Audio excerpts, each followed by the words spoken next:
ஒரு இடத்துல அகதியாக போகிறது அப்படின்றது ஒரு வழி, அகதிகள் அப்படின்றது ஒரு வழி, புலம்பெயர்ந்து போகிறதுன்றது ஒரு வழி.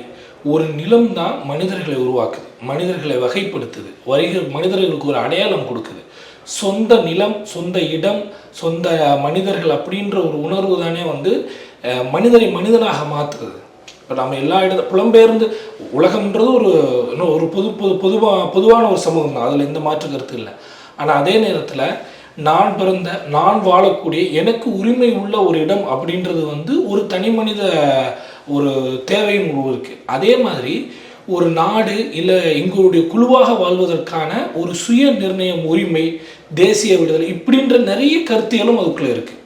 ஒரு மக்கள் நாங்கள் இந்த நிலத்தில் வாழ்வதற்கான எல்லா உரிமையும் எங்களுக்கு இருக்குது அப்படின்ற ஒரு நிலத்தை தேர்ந்தெடுத்து வாழும் பொழுது அந்த நிலத்தில் நீ வாழக்கூடாது, அந்த நிலம் நாங்கள் எடுத்துக்குவோம் அப்படின்னு ஒருத்தர் ஆக்கிரமிப்பு செய்கிறப்ப அந்த மக்கள் என்ன சொல்லுவாங்க, இந்த நிலத்தை நீங்கள் பெற்றுக்கொள்ள எங்கள்கிட்டருந்து பறிக்க முடியாது, இது எங்களுக்கானது, எங்களுடைய அடுத்த தலைமுறைக்கானது அப்படின்னு சொல்லிட்டு அவங்க அதை போராடுறாங்க.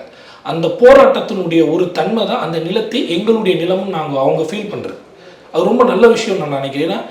இது எல்லாத்துக்குமானது. இது என்னன்னா ஒருத்தருக்கு என்ன சொல்றது, ஆக்கிரமிப்பு செஞ்சு ஒரு நிலத்தை அவங்க வாங்கலை.